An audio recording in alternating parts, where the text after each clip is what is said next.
Hi, my name is Dr. Russell Betts, and I will be your instructor for this video entitled Scientific Measurements. This video applies to the Chemistry 1032 lab on Broward College North Campus. Today we'll be learning how to do scientific measurements properly.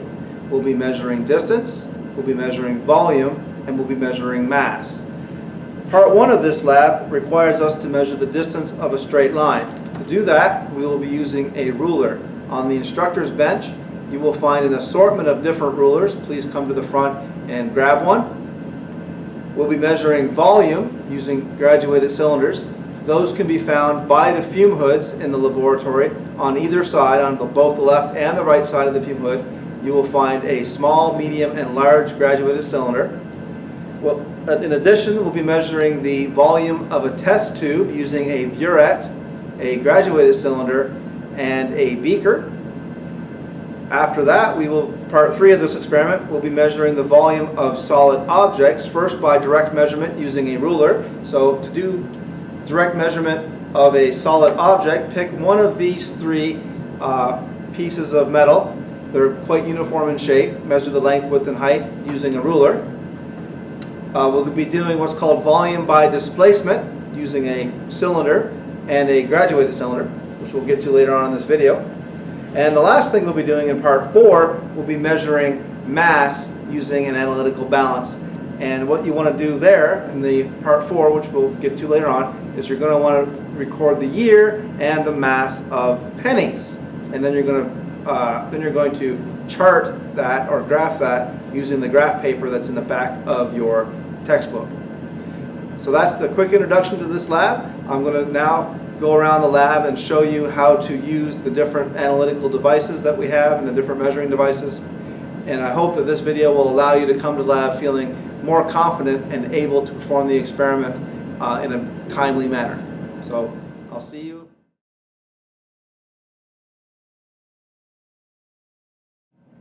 To measure the length of the line, first you want to identify the metric side of your measuring device. Now this is the metric side.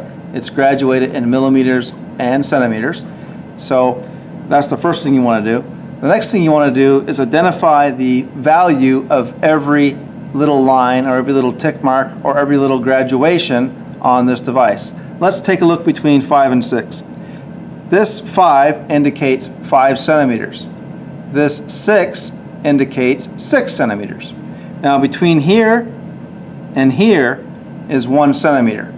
Now these little tick marks between the 5 and the 6 correspond to 0.1 centimeters. So for example, this is 5.1, 5.2, 5.3, 5.4, and so on. So every little graduation between the 5 and the 6 is 0.1 centimeters. So this ruler will read the first decimal place. Now let's take our device and put it up to our line that we want to measure.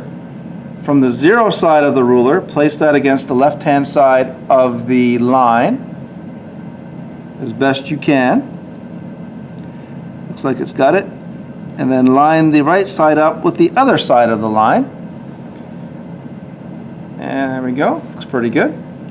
Now let's see. This appears to be greater than 7 and less than 8.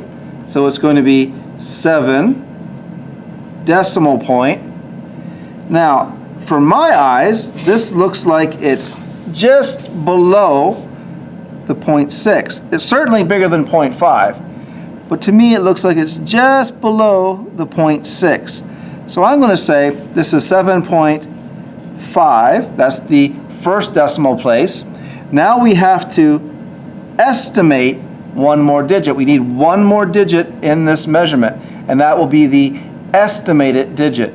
So I'm going to say this is 7.59. It's not quite hitting the 0.6 hash mark. I think it's just below it. Now, the estimated digit, you may actually think it's 7.60. You may think it hits the line exactly for 7.6. You may think it's slightly over 7.6. You may think it's 7.61. Or you may even think it's 7.59, and those measurements would be okay. Now let's put in the unit, centimeters.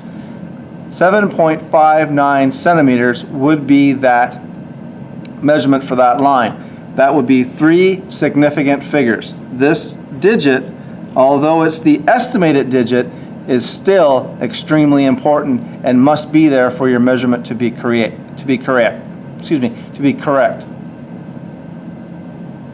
Okay, now that's how you measure the length of anything, not just a line, using a standard ruler.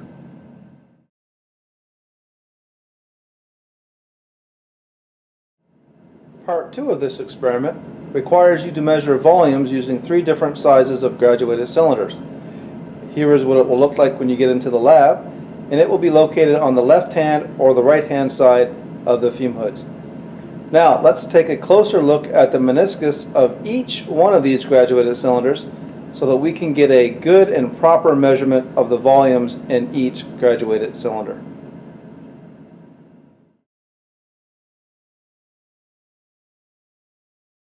Here is a close-up of the small graduated cylinder.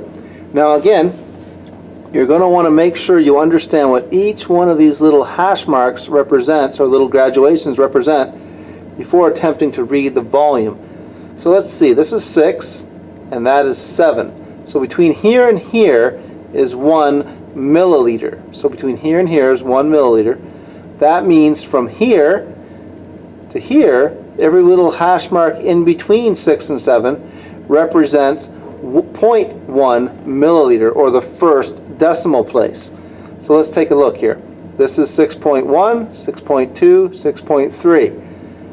Now looking at the bottom of the meniscus, remember the meniscus is where the bowing occurs. You read from the bottom of it. This to me appears to be 6.20. It appears that the meniscus is hitting the 0.2 line perfectly, so I have to estimate the second decimal point to be a 0. Now remember, this has to have a second decimal point because I can read, using the device, I can read the first decimal point. You always estimate one more, or the second decimal point.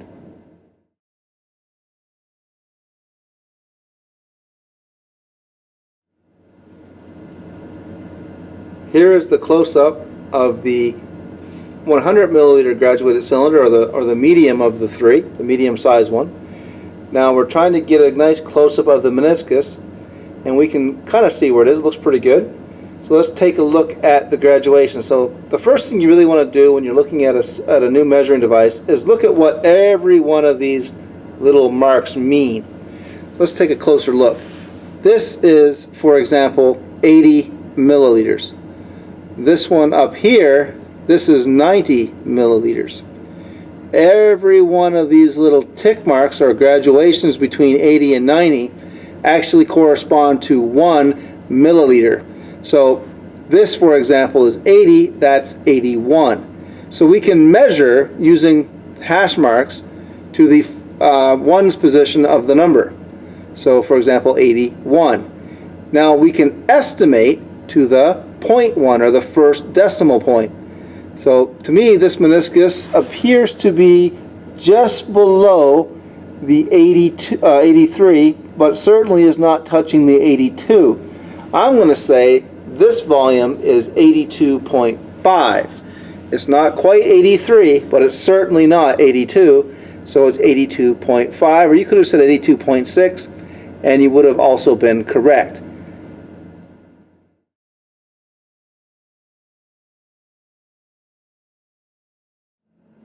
Here is a close-up of the meniscus in the large graduated cylinder. Now let's take a quick peek. Here we can see the 700 graduation, and we need to quickly understand that every one of these graduation marks in the large cylinder represents 10 milliliters of volume. So this line right here, for example, would be 710 milliliters. We can measure up to the tens position. We are not measuring the ones position. The ones position we're actually going to estimate. So let's look at the meniscus now. So here's the meniscus. Let me get down here. I can see that the meniscus for this measurement is slightly below the 740 milliliter mark. It's definitely, certainly greater than 730, but it's just below 740. So I'm going to call this measurement 739 milliliters. It's not quite at 40, but it's certainly not at 730. It's at 739, where the 9 is the estimated digit.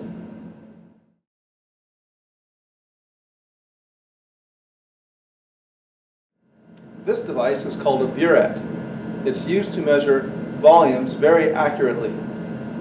To remove the Buret from the clamp, simply take your thumb and fingers, push this butterfly clamp together, and remove the Buret from its holder. Now, this is the bottom of the Buret, and this is the top. You want to pour water in from the top so that you can fill it up to the 0 mark. Now, looking at the Buret, this is called a stopcock. It'll prevent water from flowing through the bottom, or it will allow water to flow freely from the bottom. When the stopcock, let me just get a little closer to you there, is parallel to the glass tube, that's 100% open. When the stopcock is turned at right angles to the glass, that is 100% closed and no water will flow through the bottom. To fill the Buret, ensure that the stopcock is open. This will allow water or whatever you're adding to the Buret to freely flow through the bottom, removing any unwanted air bubbles or debris or dirt that may be stuck in the stopcock. Simply take a squirt bottle that are located all around the lab, squirt some water into the top, 5 or 10 milliliters. Allow the water to run out of the bottom. Now you probably can't see this on the camera, but there's an air bubble trapped right there. I want to give this a little shake, and that usually allows the air to escape. Once you remove any air bubbles that are located here, go ahead and close the stopcock and fill the Buret using the squirt bottle all the way up past the 0 mark. Now, what you want to do, just a little bit past the 0 mark, bring the meniscus down to the 0 hash mark by simply opening the stopcock. Now, I might have to do that off camera here a little bit, but I'm bringing the meniscus down to the 0 mark. There we go. The meniscus is now at 00. So that doesn't mean that there's no volume inside the Buret. In fact, there is, of course, 50 milliliters of water in here. But it reads 00 because the Buret doesn't actually read how much material is in the Buret. It actually reads how much material you've dispensed from the bottom. So right now, the meniscus is at 00 or 000. That means we haven't dispensed anything from the bottom yet. So when the book asked you for your initial volume of Buret, if you filled it to the 000 mark, write down 0.00 milliliters, because that's where you're starting from. Now, the book tells you that wants you to dispense some water into a test tube. I'm just going to do mine into the sink. You'll put yours into a test tube. I'm just going to let some water run out of the bottom. I don't know if you can see that on camera or not, probably not, but some water is leaving the bottom of the Buret. Now I'll close it, and I'll bring my meniscus to eye level, and I will read how much volume has been dispensed from the bottom. Now the Buret actually says 4.50 milliliters. That's how much water has been dispensed from the bottom of the Buret. And that's how Burets work. They actually measure how much has been dispensed, not how much is actually in the Buret.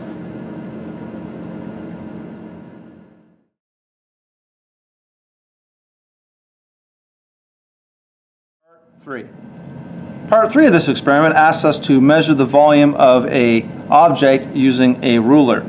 And today I'm going to measure the volume of this wooden cube. We will not be using this in our lab. We'll be using different shapes. So the numbers I'm going to give you here won't be the numbers that you want to write down in your book, because the shapes we're going to use will look more like this. Let me just give you an example. We're going to have shapes that look like this in our lab, but I'm not going to measure that on here for you for obvious reasons. So let's just measure the length of this cube. Now again, I'm going to use this nice yellow ruler because it contrasts very nicely on the camera. The rulers we use will not be this one. They're still nice, they just don't look very well on the camera. So let's take a peek.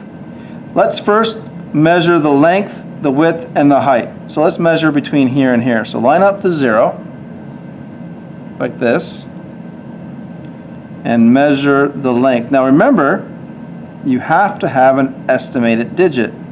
Now to me, that looks like 2.5. Now, I don't know if it stands out very well on the camera, but this looks to me like the 2.5 hash mark and the end of the cube are lining up perfectly. So I'm going to say this is 2.50 centimeters. Now the 0 is an estimated digit.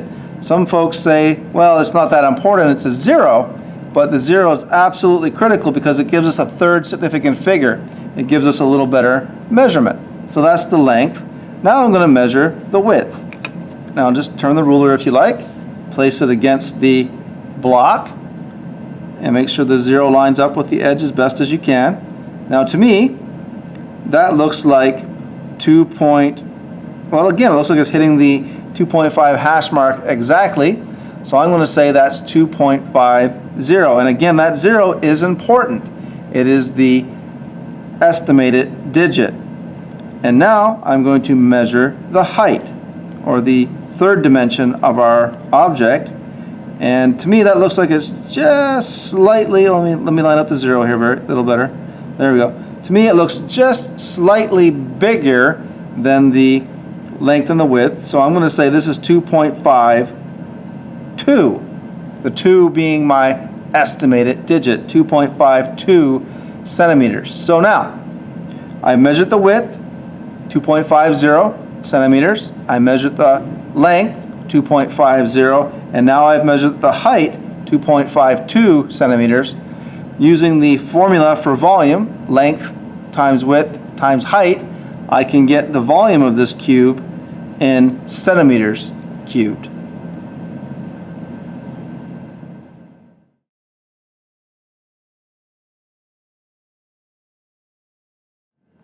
Now I will demonstrate volume by displacement.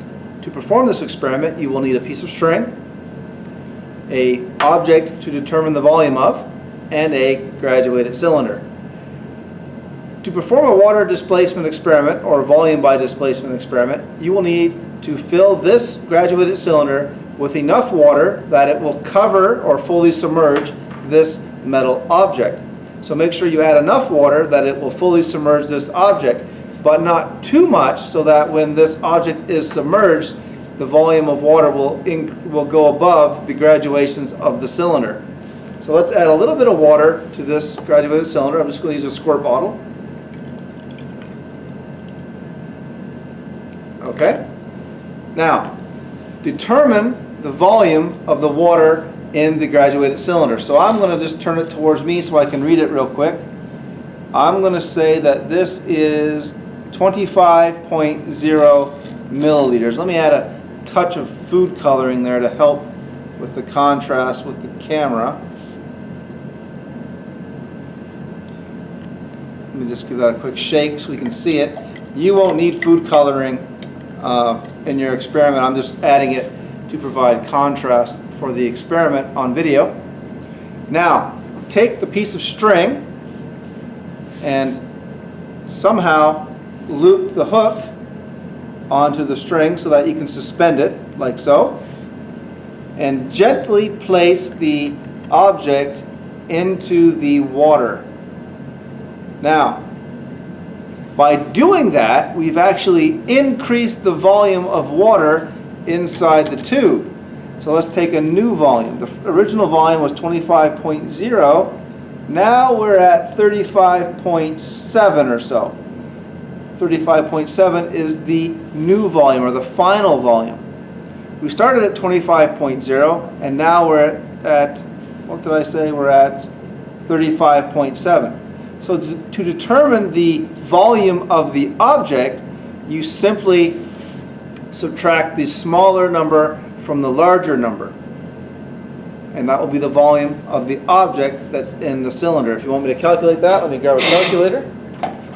Oops. I believe I said it was 35.7. Let me double check that.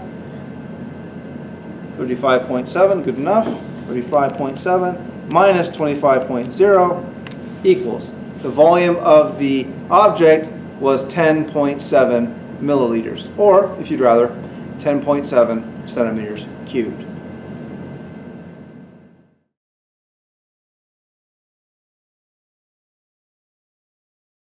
This is the digital balance that you will be using to perform today's experiment by measuring the mass of a penny. This scale is off at this moment, so let's turn it on by clicking the on-off button. The machine will do a quick self-calibration and will read all zero. Once it's reading all zero, the machine is ready to use. Lift the top little cover off, take your penny, place it on the scale, put the lid or the cover back on the scale, and then read the digits off the digital readout. This penny has a mass of 2.990 grams. All of these digits are important. Do not neglect to write them all down. They are all important. Do not round this number. Do not truncate this number. Please use every digit the scale provides.